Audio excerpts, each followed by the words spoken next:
sache ceci. Dieu est toujours à l'œuvre.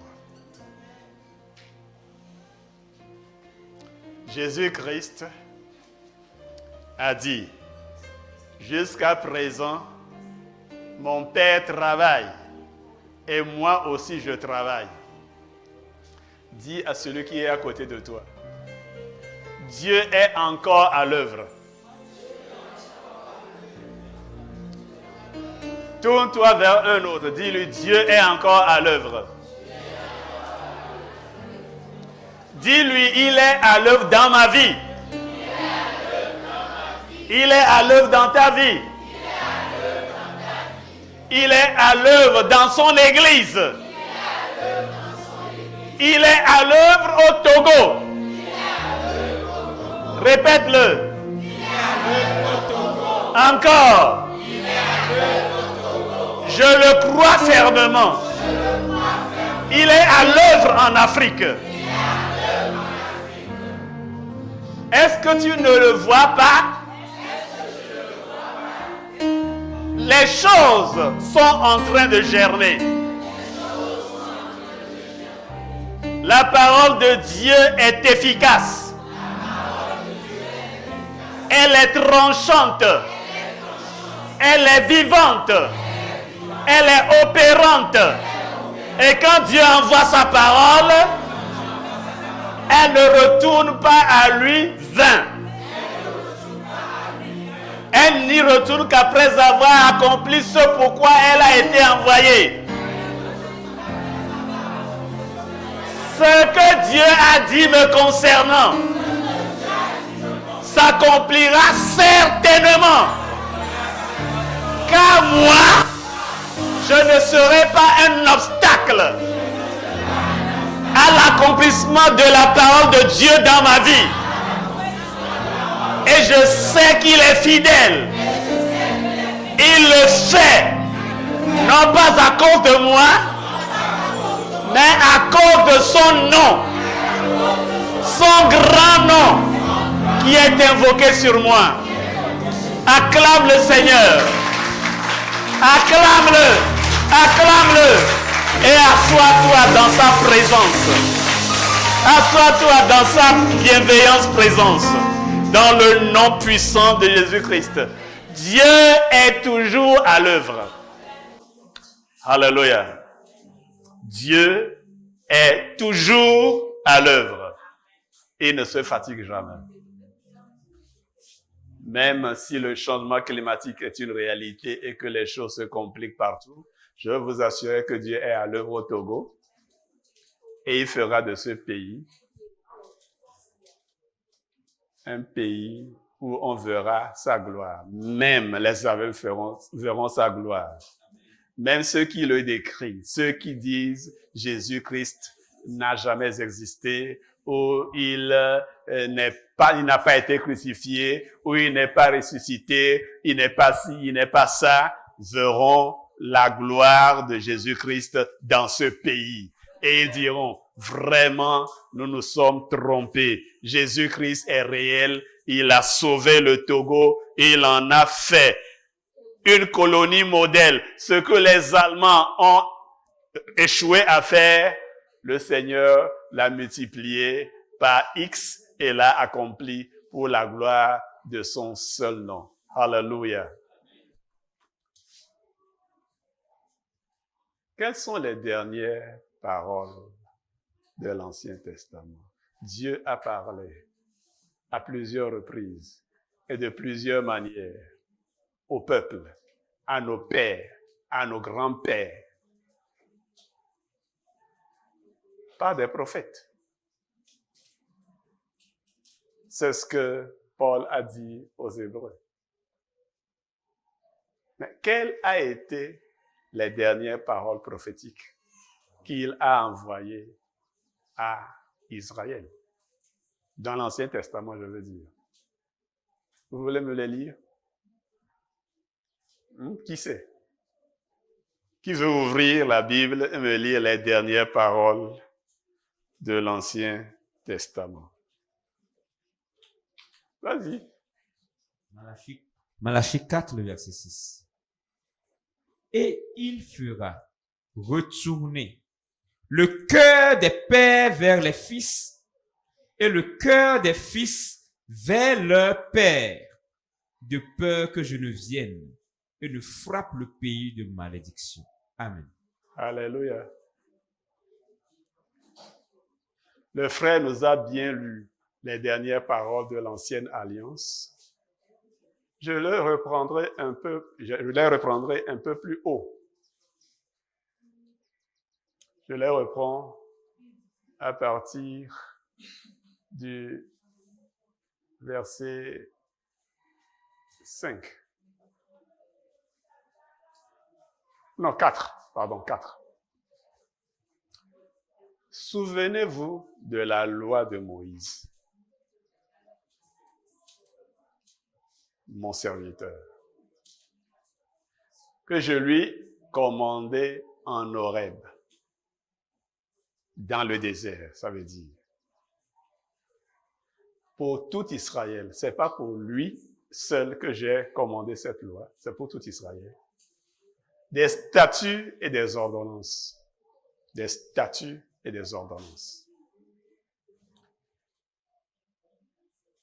Quand on dit ordonnance, en droit, on parle de certaines règles spécifiques. En médecine, quand on dit ordonnance, on parle de ce que nous devons faire pour être en bonne santé ou pour recouvrer la santé que nous avons perdue. Donc, je lui ai commandé la loi, des statuts et des ordonnances. La loi, des statuts et des ordonnances.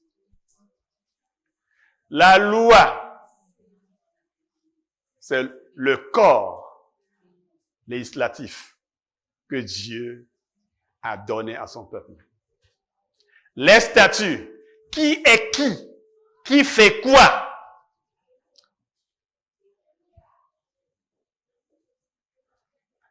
Le roi, qui est-il? Le sacrificateur, qui est-il? Quelles sont les prérogatives de l'homme? Quelles sont les prérogatives de la femme? Comment doit-on s'approcher de moi, le Dieu de sainteté? Le feu dévorant, l'omnipotent,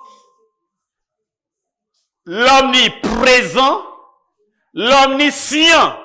Comment doit-on m'approcher?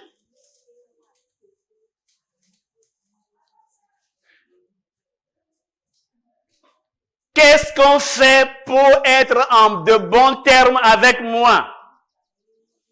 Et comment devient-on pratiquement un ennemi pour moi? Et si on en arrive là, que doit-on faire pour restaurer une situation de paix avec moi?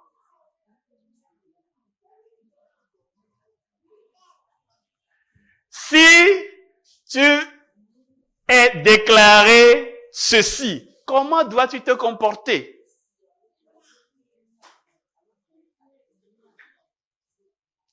La loi, les statuts, les ordonnances. Même si ta maison est malade, comment la guérit-on? Parce que Dieu est allé jusqu'à dire que les maisons même étaient attaquées de lèpre. D'accord? Là, dans l'Ancien Testament, on parlait des murs, des pierres qui sont dans le mur.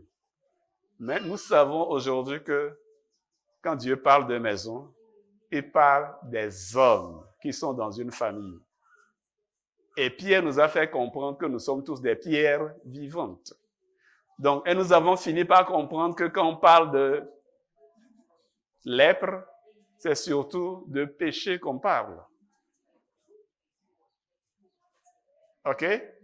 Donc, quand ta maison est malade, quand ta maison est sous le joug du péché, quand ta maison est dans les ténèbres, qu'est-ce que tu dois faire? Dieu a donné ces ordonnances-là. OK? Et on n'a pas eu à aller payer une consultation. D'accord? Nous avons tout ça à notre disposition. Qu'est-ce que nous faisons? Il sait que malgré toute cette loi qui est si bonne que si quelqu'un l'applique, il vivra, que Israël a multiplié par 0 tout ça. Et qu'il y a eu un fossé entre les générations. Les fils se sont rebellés contre les pères et les pères se sont retirés des fils. Il y avait ce grand gap, ce hiatus.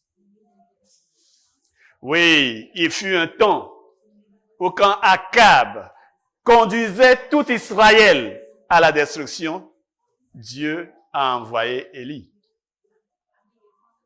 Et Élie, sur le mont Carmel, qui est le fief de Baal, a convoqué un match sous l'instruction divine. Élie ne s'est pas levé par lui-même pour le faire. Et ce fut le premier classico. Et celui qui a commandé le match, ce n'est pas sur son terrain qu'on a joué. On a joué sur le terrain de l'adversaire. Pourquoi Israël a-t-il été écrasé tout le temps par l'ennemi? C'est parce que l'autel a été négligé. L'autel a été détruit. Et la première chose qu'Élie a eu à faire, c'est de restaurer l'autel de l'Éternel. Et il n'a pas oublié une seule tribu d'Israël. Il a pris 12 pierres pour représenter chacune des tribus d'Israël, pour réériger, restaurer l'autel de l'Éternel Dieu. Puis, il a offert le sacrifice. Et Dieu, qui est un feu dévorant, a répondu au sacrifice en envoyant le feu du ciel pour consumer le sacrifice, ayant lapé toute l'eau. Alléluia. On a vu que Dieu pouvait faire de grandes choses à travers un homme. Depuis que Moïse est parti, on a vu. Et maintenant, on est à la fin de l'Ancien Testament. Et Malachie, qui veut dire l'envoyé, dit, voici je vous envoie Élie. Ce n'est pas une réincarnation.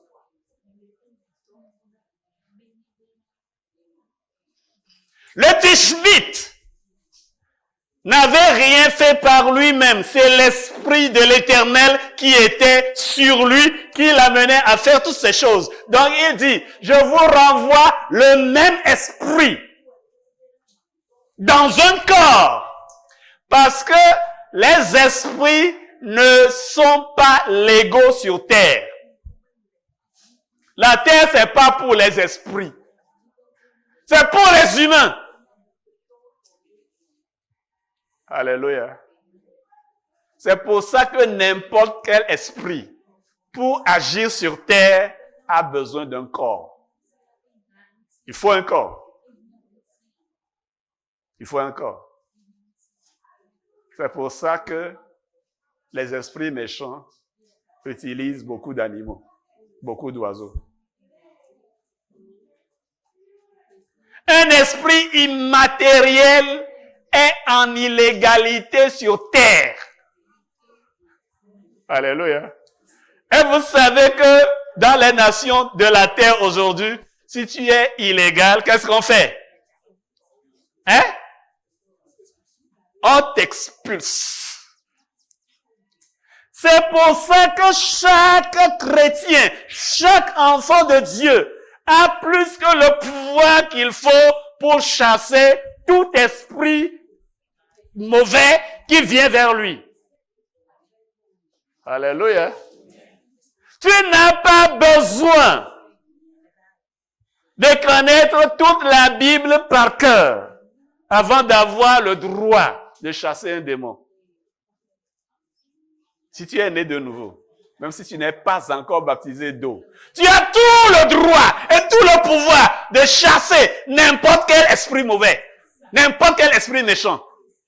Parce qu'ils sont illégaux sur terre. Voilà pourquoi pour opérer, ils se mettent dans un chien, dans un chat, dans un lézard, dans un cafard, mais au mieux, dans un homme. Au mieux dans un homme.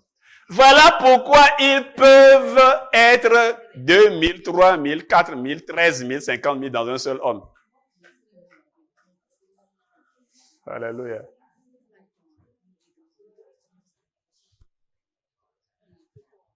Dans beaucoup d'assemblées chrétiennes aujourd'hui, des gens vont à l'église parce qu'ils aiment les mauvais esprits, parce qu'ils aiment les pouvoirs que Satan peut offrir.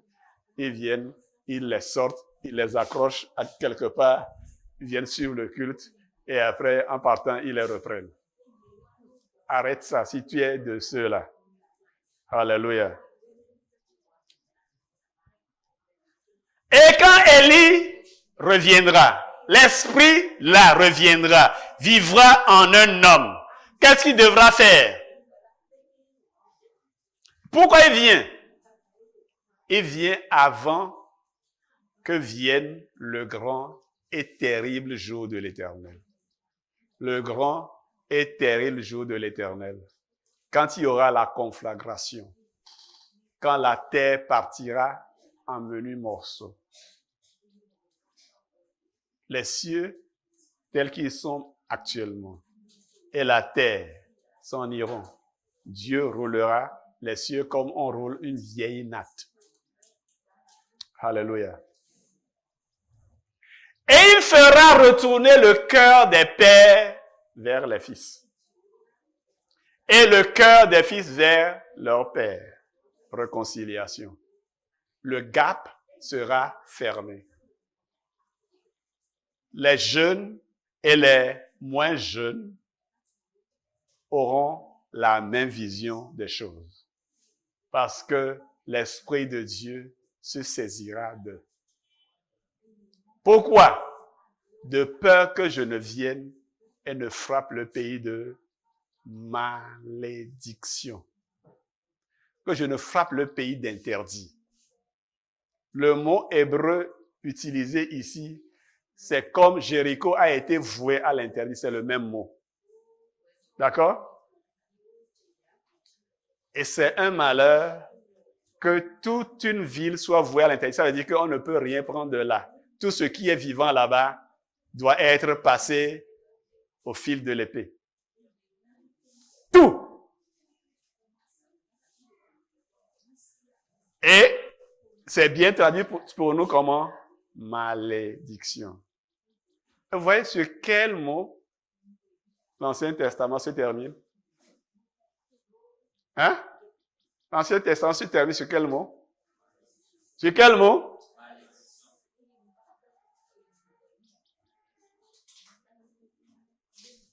Et c'est dans l'Ancien Testament qu'il y avait des rites. C'est dans l'Ancien Testament qu'il y avait la religion. Donc, quiconque tient encore aux rites, aux cérémonies, à l'égorgement des veaux, des taureaux, des brebis, au mieux, il arrivera où? À la malédiction.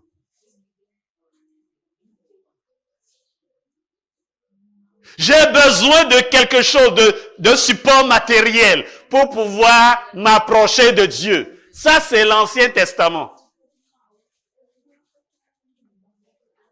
Et au mieux, c'est à la malédiction que tu finis. Mais le peuple, à l'époque, ne voulait pas écouter Dieu. Il a envoyé prophète après prophète, prophète après prophète. Mais qu'est-ce qu'on a fait? On a saisi certains d'entre eux, on les a tués.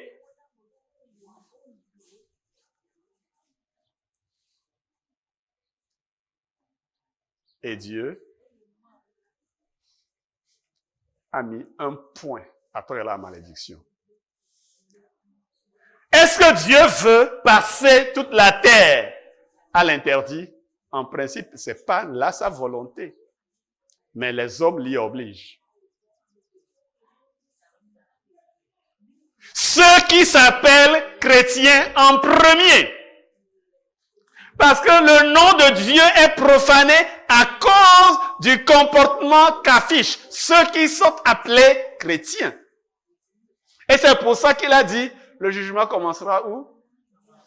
Dans ma maison. Par qui? Par les anciens. Par les anciens.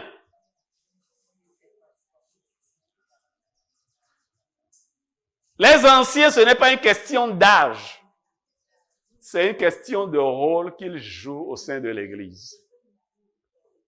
Nous savons que nous sommes tous leaders au MSR. Donc, quand on dit les anciens, on parle des leaders.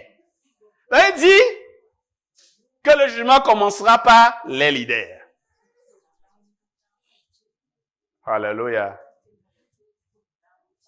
Est-ce que nous allons rapidement nous tourner vers Dieu? Laisser son esprit nous guider pour que nous fassions ce qui fait sa joie, ce qui fait sa satisfaction.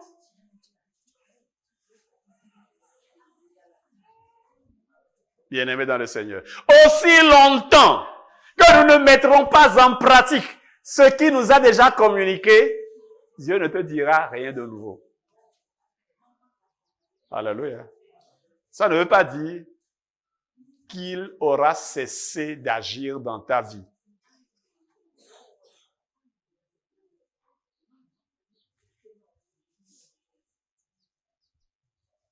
T'as beau chanter.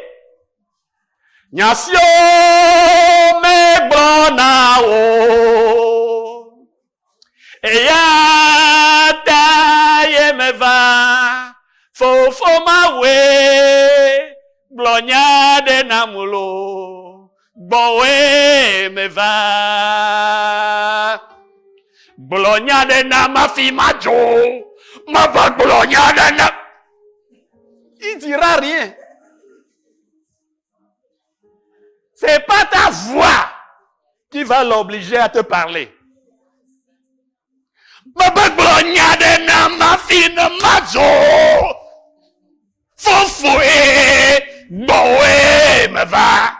Ce qu'il t'a dit, que tu as bien compris, est-ce que tu l'as déjà accompli? Tu n'as pas fait. Et tu veux qu'il te parle? Qu'il dise quoi? Donc, ce qu'il a dit là, c'est pas pour toi, tu ne veux pas. Donc il doit dire autre chose. C'est toi qui le commandes.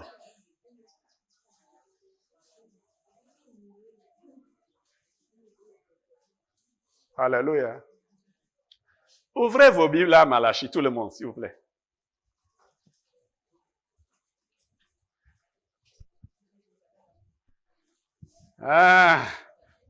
On a fait économique dans les Bibles de certaines personnes. Moi, je croyais que toutes les Bibles sont pareilles. Ma Bible, quand tu ouvres Malachie, quand Malachie finit, il y a une page vide.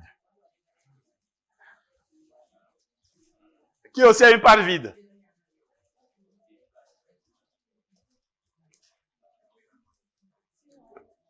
Qui a une page vide? Je vous ai dit achetez la vraie Bible. Oui. La vraie Bible, c'est petit, mais il y a toute une page vide. Darby.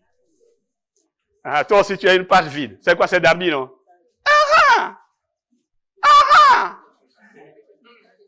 Toute une page vide. Hein? Et même ceux qui ont Darby ne comprennent pas. Ils pensent que c'est juste de l'esthétique. Non, ce n'est pas de l'esthétique.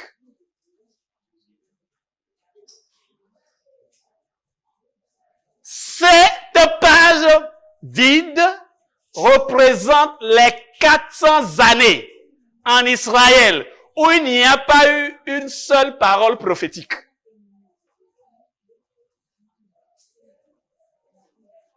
Hein?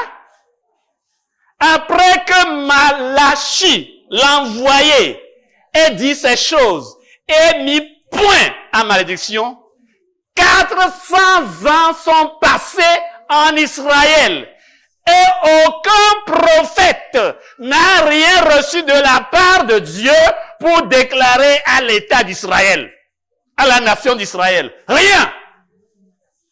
400 ans de silence. 400 ans de silence. 400 ans.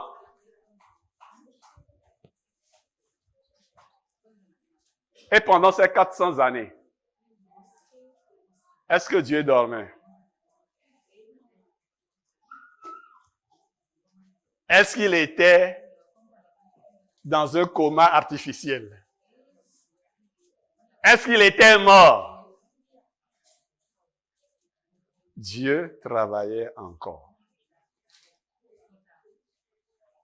Dieu travaillait encore, même s'il ne parlait plus au peuple. Sans doute parlait-il encore à des individus. Est-ce qu'il l'entendait? Est-ce qu'il l'écoutait? J'en sais rien. Mais pour la nation entière, rien du tout. Et cependant, il était à l'œuvre. Il y avait encore des rois qui bâtissaient des routes. Les routes que Jean allait emprunter, les routes que Jésus allait emprunter étaient en train d'être bâties, construites. Des ponts étaient bâtis. C'est pendant ces 400 ans que l'Ancien Testament tout entier a été traduit en grec. D'abord en latin, puis des passages en grec. La Septante a été traduite en ce moment. Tous les mots qu'on devait pouvoir utiliser pour écrire le Nouveau Testament du grec sont venus. C'est là où ceux qui ont traduit l'Ancien Testament en latin, puis en grec, ont traduit le Brit en diathéqué. Ils ont su ce qu'est l'alliance. Donc tout était préparé pour que quand Dieu commencera encore à parler, que ça puisse être transcrit dans la langue que les gens utiliseraient à l'époque. Parce que à l'époque de Jésus-Christ, la lingua franca, c'était le grec. C'est pour ça que le Nouveau Testament a été écrit en grec. Aujourd'hui, nous, Africains, nous nous plaignons que le français n'est pas notre langue, que nous devrions aller utiliser nos propres langues. La fierté nationale est une très bonne chose, c'est vrai. Mais si nous tous, en Afrique, nous commençons par utiliser nos langues, est-ce que nous pouvons nous comprendre? Ce sera Babylone. Babel. Israël avait utilisé le grec. Ils ont été hellénisés. Et pourtant, ils sont demeurés peuple de Dieu. Être le peuple de Dieu, c'est accepter ce que Dieu dit. Vivre selon les principes, les valeurs de Dieu. La langue, c'est pas la plus importante. Alléluia. Ceux qui quittent Dany, Belé, Balimé, Atakpame, pour arriver à Lomé, est-ce qu'ils parlent encore fidèlement la langue de leurs origines? Hein? Ils parlent quoi? Ils parlent le patois de Lomé, qui n'est ni la langue de Bé, ni la langue d'Aneho. N'est-ce pas? Et pourtant, ils se comprennent. Ce n'est pas la langue qui est la chose la plus importante. Ce qui est important, c'est la pensée de Dieu. Ce qui est important, ce sont les bases sur lesquelles tu te poses. Ce sont les principes que tu suis. Ce sont les valeurs auxquelles tu adhères. 400 ans de silence. Combien de temps Dieu est-il silencieux dans ta vie personnelle? Combien de temps ne te dit-il plus rien? Le silence de Dieu, ce n'est pas l'absence de Dieu. Si Dieu est silencieux dans ta vie, il y a une seule chose que tu dois faire. Sonde-toi. En quoi l'ai-je offensé? Dieu se présente comme l'époux de son peuple. Jésus-Christ est présenté comme l'époux de l'Église. Et ceux d'entre vous qui êtes mariés, vous savez que vous ne vous parlez pas entre vous, toi et ton partenaire, si l'un a offensé l'autre, n'est-ce pas? C'est pas ça? Hein? Oh, si je me trompe, dites-moi que je me suis trompé. Hein?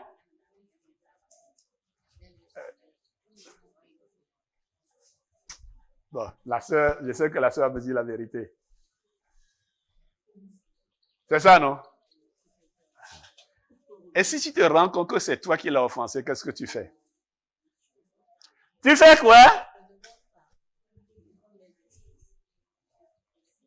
C'est vrai? C'est vrai? Hein? Amen. Amen, oh! Acclamez ce couple. Alléluia. Donc, si Dieu ne te parle pas, si ton époux ne te parle pas, cherche à savoir en quoi l'ai-je offensé. Et règle ça rapidement. Pour Dieu, il ne suffit pas de demander pardon. Mais je crois que même la sœur ne demande pas seulement pardon. Et elle fait ce que son mari attendait d'elle. Donc, demande pardon, c'est vrai. Mais la repentance, c'est de se remettre à faire ce qui est attendu de soi. Et fais ce que Dieu t'avait donné de faire, commandé de faire. Alors, il recommencera à te parler. Nyani. Nyani. Hallelujah. Mais si Dieu se tait dans ta vie, ce n'est pas toujours parce que tu l'as offensé. Je ne veux pas qu'on mélange les torchons et les serviettes. Dieu peut se taire dans ta vie. Tu lui parles, il ne te dit rien. Tu lui poses des questions, il ne dit rien. Il se tait pour un temps. C'est lui qui décide. Alléluia. Il y a quelquefois, ton mari ne te parle plus, ton père ne te parle plus. Ce n'est pas parce que tu as commis une faute. tout ce que tu dis, il ne dit rien. Tu lui demandes, il dit rien. Quelquefois, le silence de Dieu est une approbation dans la vie d'un homme. Je dis dans la vie d'un homme. Quand le malheur a frappé Job, est-ce qu'il s'est tué? Il parlait à qui? À qui? À Dieu. Et Dieu lui a répondu tout de suite. Job a multiplié ses propos, ses discours, surtout quand ses amis sont venus. Quand ils disent pam, il dit pam pam. Il dit des choses sur Dieu, Dieu est là, impassible. Il dit rien. Mais quand Dieu a ouvert la bouche, Job a compris. Et maintenant, il s'est tourné vers ses amis et leur a dit, mais écoutez, Job est meilleur que vous. Dans tout ça, il n'a pas offensé.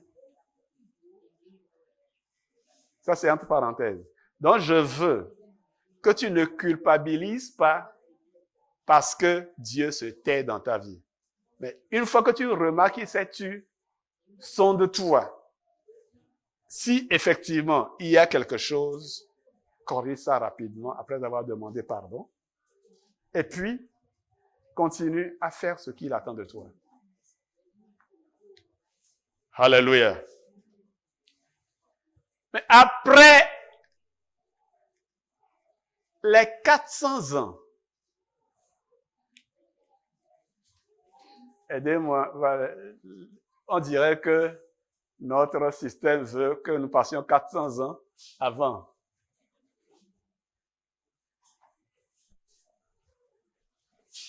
OK. Nous avons eu les premières paroles de Dieu dans la nouvelle alliance. Je ne dis pas les premières paroles dans la Bible, dans le Nouveau Testament. Je dis les premières paroles prophétiques. Les premières paroles prophétiques. Et ce n'est pas dans Matthieu, ce n'est pas dans Marc, mais c'est dans Luc.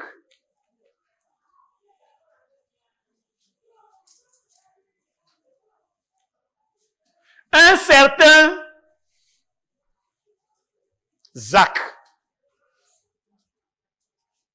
Zacharie, un sacrificateur, selon l'ordre d'Abia, dont l'épouse était Élisabeth, reconnus par la Bible comme des hommes justes, des hommes pieux, ont prié toute leur vie pour avoir ne serait-ce qu'un enfant. Commis. 0 enfant. Ils ont prié de tout leur être. Ils ont fait vibrer leurs entrailles. Rien.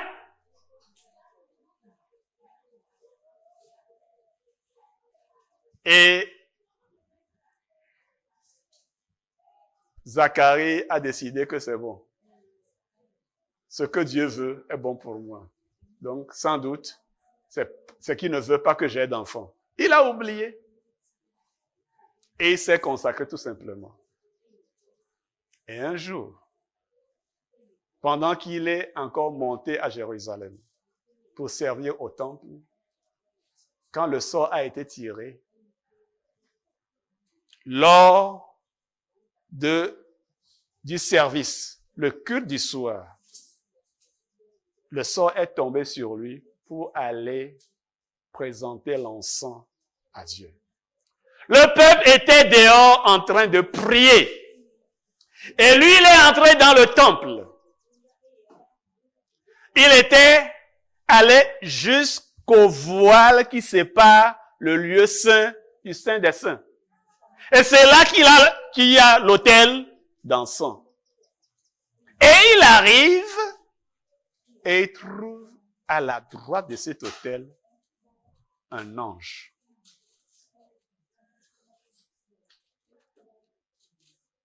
Alléluia.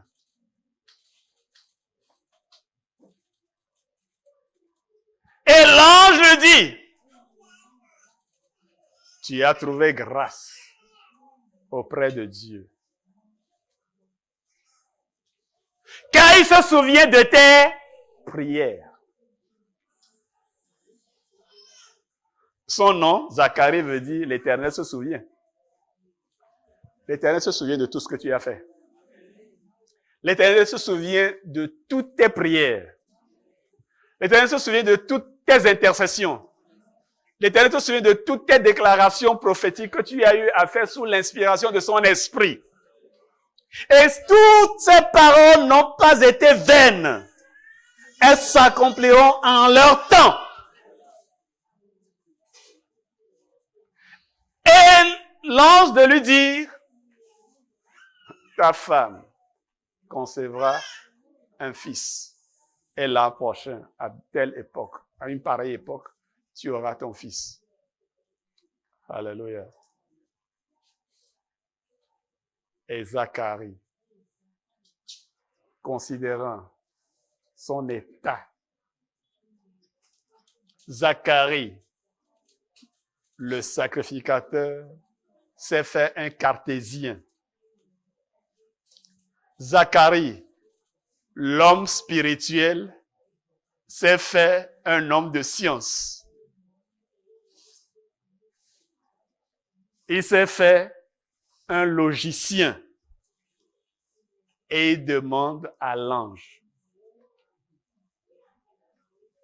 Écoute, tu me vois, moi? Tu me vois, moi? Comment saurais-je que ça là peut s'accomplir, vu que je suis vieux et ma femme même est vieille?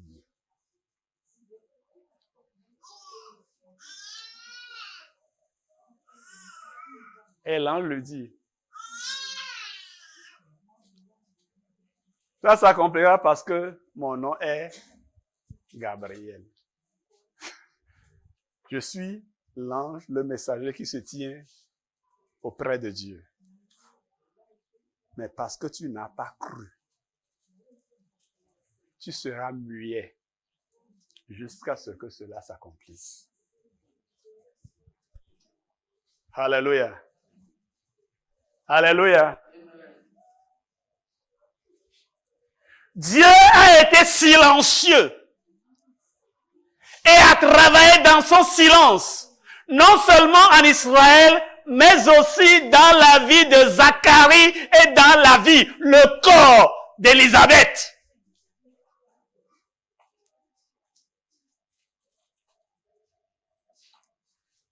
Et le juste vivra par sa foi. Zacharie, qui a été déclaré juste à cause de son âge, a trouvé que la parole de Dieu ne pourra pas s'accomplir dans sa vie.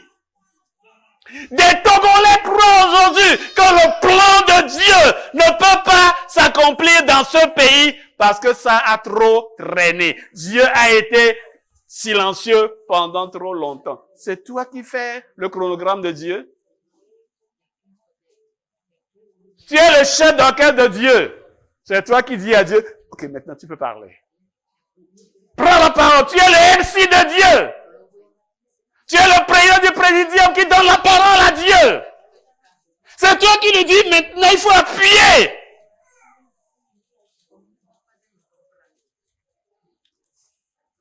Dieu agit toujours. Il agit encore. Il n'est pas fatigué. Il n'est pas devenu faible. Il n'est pas devenu impotent. Tous les hommes qui écoutent maintenant et qui sont malheureux parce qu'ils sentent de l'impotence dans leur homme, dans leur virilité s'en va. Dieu n'a pas fini. Il est en train d'œuvrer dans ta vie. Il travaille dans ta vie. Il y aura encore la joie dans ton foyer. Au nom de Jésus-Christ.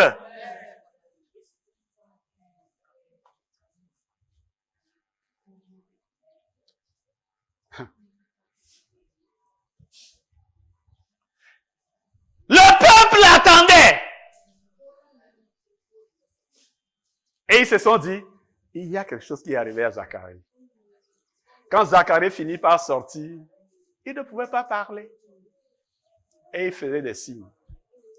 Il a fini sa mission. Il est rentré chez lui. Et son épouse a conçu. Et lui, le Seigneur ferme la bouche à certains jusqu'à ce que ce qu'il a planifié pour eux s'accomplisse. Parce qu'il y a beaucoup qui détruisent ce que Dieu veut faire dans leur vie par leur bouche.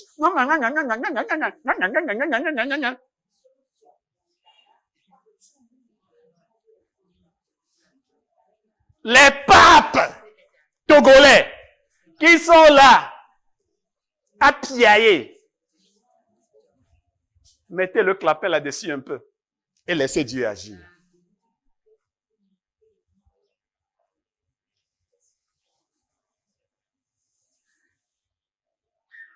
Puis,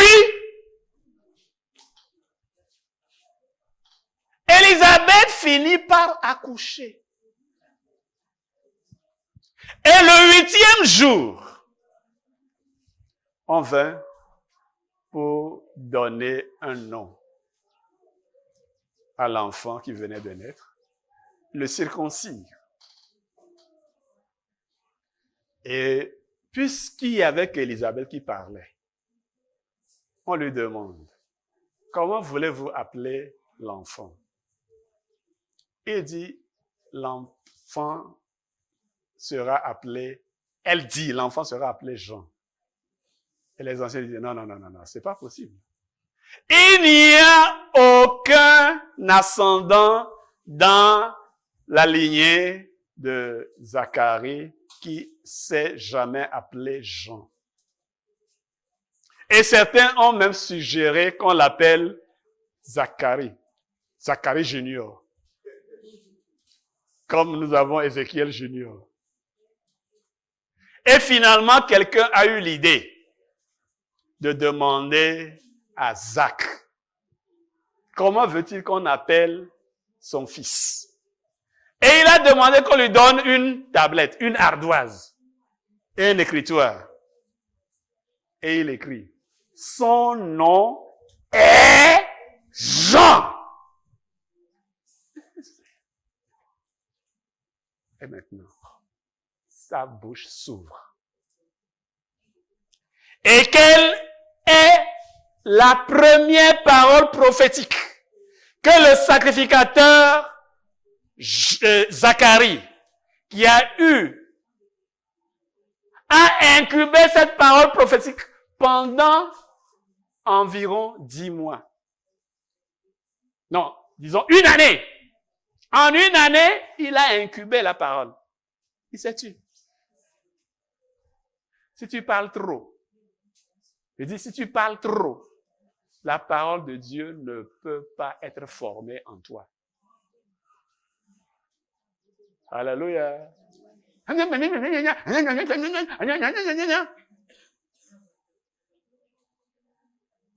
Est-ce que vous savez que Dieu utilise beaucoup de femmes en cette fin de temps pour prophétiser, pour donner des paroles prophétiques? Vous savez? Vous allez me dire, nous les femmes, nous avons cette nature de parler. Nous parlons. Si tu veux que Dieu déclare des paroles prophétiques par toi, mets le frein. Ouais, nous disons, les femmes parlent beaucoup. C'est vrai en général. Mais il y en a qui ne parlent pas, comme la mienne. Mais il y a certains hommes, même si on met 4 femmes ensemble là, non, ils ne peuvent pas les défier. Ils ne peuvent pas.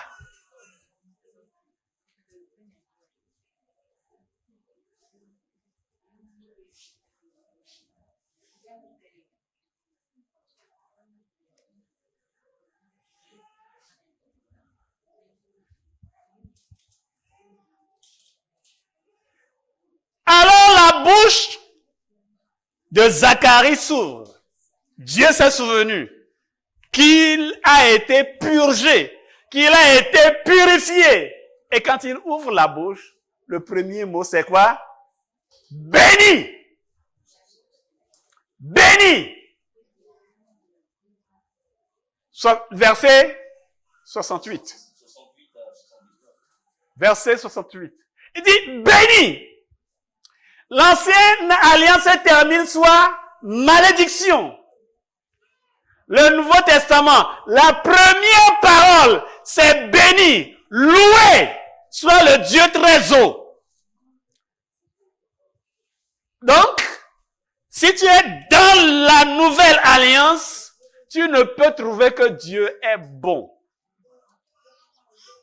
Quelqu'un qui doute de la bonté de Dieu, quelqu'un qui doute de la grandeur de Dieu, quelqu'un qui doute de la magnificence de Dieu, est dans l'Ancien Testament.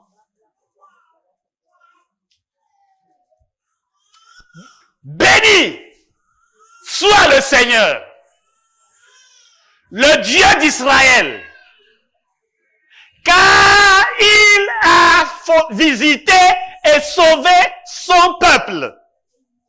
Dieu t'a visité et il t'a sauvé. Ce salut prendra chair dans le nom de Jésus-Christ. Dieu a visité le Togo et Dieu a sauvé le Togo. Et nous verrons ce salut prendre chair au nom de Jésus-Christ. Tout ce qui s'oppose au plan de Dieu dans ce pays s'écroule maintenant. Dieu est tout simplement en train de tourner la face des choses. Il tourne toutes choses. Il remet toutes choses sens dessus, dessous. Sens dessus, dessous. Sens dessus, dessous. Sens dessus, dessous. Le mal qui a été appelé bien sera renommé bien. Et le bien que Dieu a prévu pour ce pays, tous les Togolais le toucheront. Tous les Togolais y goûteront. Tous les Togolais en profiteront. Comment il va s'y prendre? Je ne suis pas dans son conseil. Je ne sais pas. Mais je sais seulement qu'il a visité le Togo. Il a visité le Togo. Il a visité le Togo. Et que tous les Togolais fassent attention. Que personne ne se mette au travers de son cheveu. Et il nous a suscité une corne de délivrance dans la maison de David, son serviteur. Il nous a suscité une puissance. Il nous a suscité un puissant sauveur. Il nous a donné un puissant sauveur. Il nous a donné un puissant sauveur. Le sauveur de l'humanité, c'est le Christ. Le sauveur de ce pays, c'est le Christ Jésus. La parole incarnée, la vérité, la vie. Et quiconque s'oppose à cette vérité va être dissipé comme la vapeur.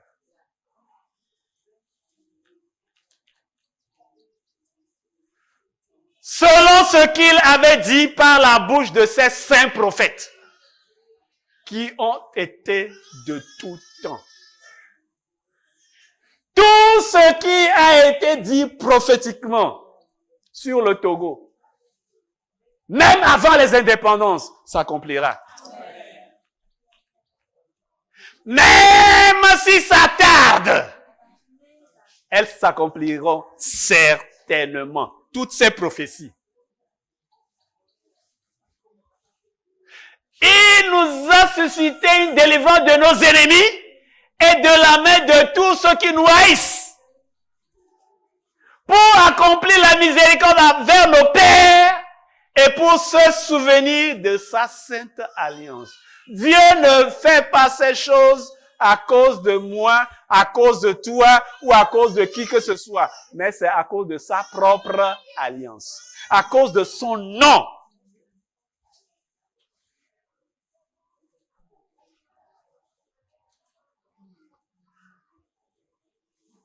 L'Éternel bénit ce pays.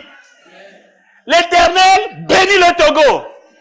Et il fait de ses enfants que nous sommes des leaders. Des leaders dont le monde a besoin.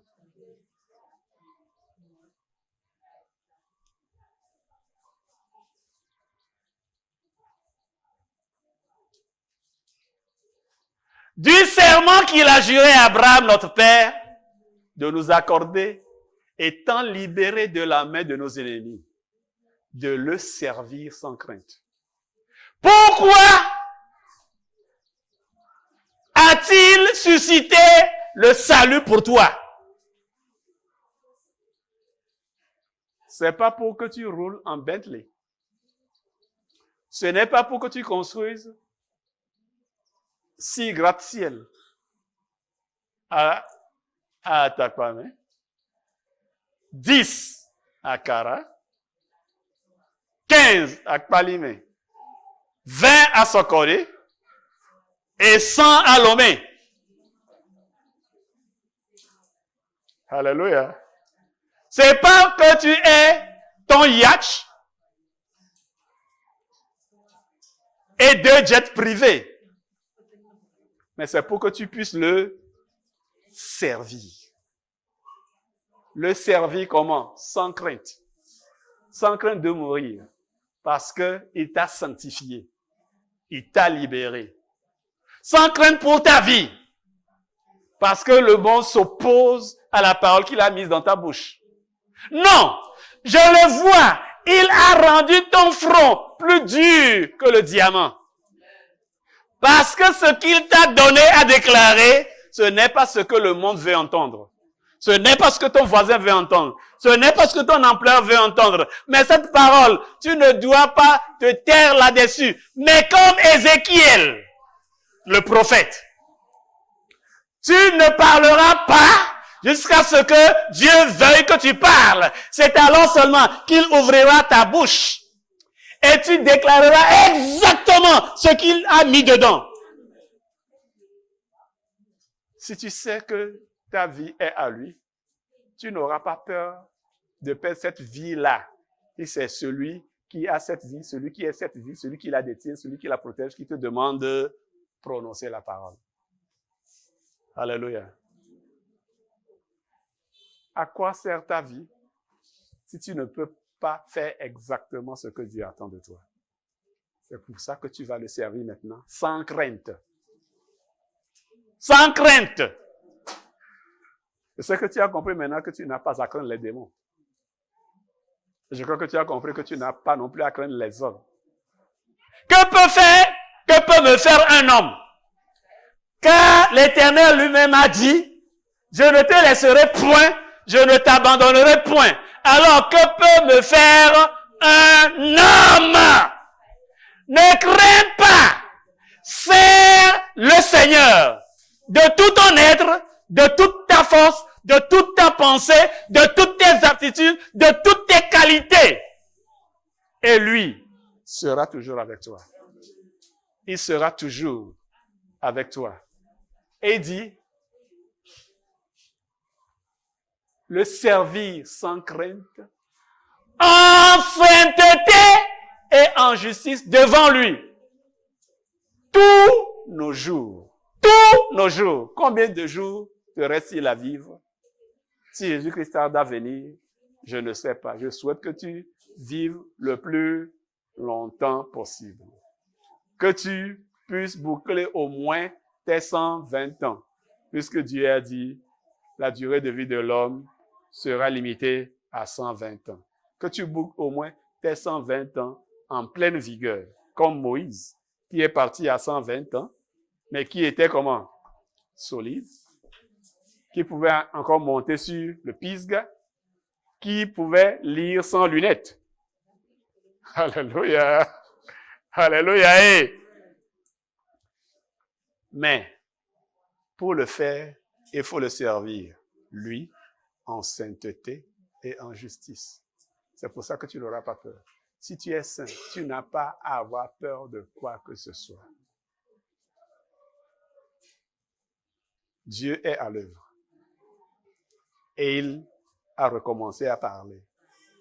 Dans ce pays, pendant très longtemps, il n'y a pas eu véritablement de prophète. Mais aujourd'hui, je déclare, par l'Esprit de Dieu, que Dieu va susciter des prophètes. Pas des soi-disant prophètes, pas des prophètes autoproclamés. Dieu va susciter des prophètes qui vont commencer par déclarer ces oracles. Et le corps de Christ au Togo doit vivre comme un prophète, comme Élie, afin que tous les Togolais puissent être maintenant attirés à Dieu le Père. Soyez bénis dans le nom puissant de Jésus-Christ. Amen.